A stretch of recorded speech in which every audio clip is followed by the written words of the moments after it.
Tell me a scary story. Look out. My systems have been haunted by ghost-written tales of terror. Here's one now. This tale is called The Mask of the Red Face. The old clock struck 10 on All Hallows Eve, and a ghoulish gathering was underway. Echoing through the old house, the assembled guests danced and frolicked, their masks and costumes terrifying in the flickering candlelight. Then, a lone figure stalked across the threshold, clad in a black robe, his face masked as a leering red skull. The mysterious guest would have been horrifying to behold, were it not for the macabre occasion being celebrated by the revelers. "Who are you?" cried out the lady of the manor. "What have you brought here?" It was then that the tall specter's mask truly fell, and all those in attendance had a frightful realization. For behind the mask lay a face both scarlet red in color, and hideous in aspect, twisted in an expression of horror. And all soon realized the terrible hopelessness of their situation. It was Jeff. He'd forgotten to bring the guacamole to the Halloween party. Okay, I gotta find someone to help me. Well, that was smart of me to chain him to the coffee table. Smart of me and dumb of him. Dumb werewolf Teddy. Tell me another scary story. Stirring scary movies and books into my cauldron of code. This story is called It Lives. Again, a part here, a part there. Bits and pieces belonging to things long gone to rot in a ditch. But now, these parts would be given new life.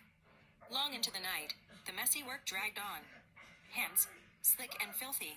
Electrical wires sparking like cruel lightning. Those long dead, forgotten parts, creaking to life once more. Soon, it stirred. Soon, it whirred. Victor had done it. Oh, how they had laughed at him. They said he was a fool, that he was wasting his time. Now, he would be the one who would laugh. Dawn came, and the thing burst forth, screeching and roaring as its rusty, jagged blades cut down everything in its path. The terrible sound woke his family, and as they peered out the windows, they knew it had finally come to pass. Victor had fixed his lawnmower. Aren't those just fall leaves? Fall leaves? This time of year? Don't be ridiculous. What the hell was that? No, wolf's howl. No, it's not a howl. Tell me another scary story. I've been studying how to scare humans out of their skins. Ooh, this might give you a fright. This story is called It Lives.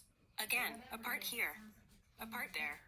Bits and pieces belonging to Really? things long gone to rot in a ditch. The same But fucking now, story. these parts would be given new life. Damn.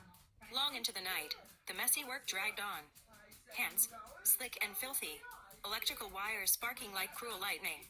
Those long dead, forgotten parts, creaking to life once more. Soon, it stirred. Soon, it whirred. Victor had done it.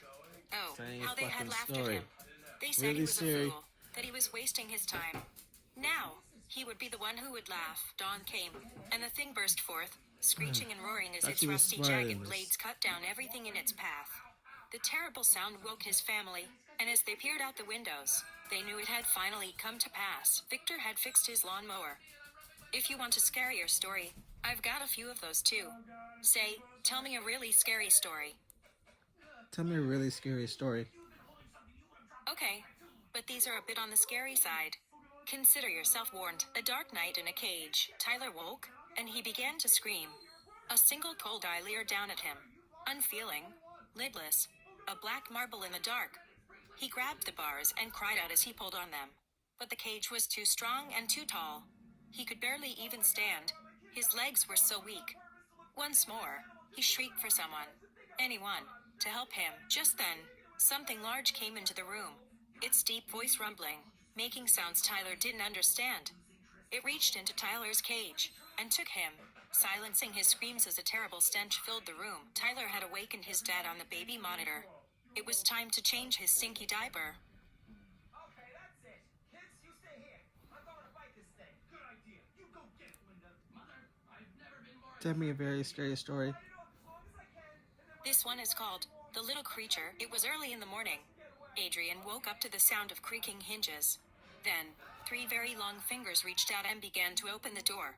Very, very slowly. Adrian watched, petrified with fear. When the door was finally wide open, there it was, short, with waxy gray skin, its huge black teardrop-shaped eyes glistening in the darkness. It stared at him, unfeeling and unblinking. The little creature slowly approached his bed, step by step, as Adrian trembled in terror. Just as he was about to let out the loudest scream of his life, A voice came from downstairs. Pedro, we're gonna miss the school costume parade. Have you woken up your brother yet? Then the little creature finally said something. I'm on it, Mom. Then Adrian threw a pillow at him. Tell me a very scary story.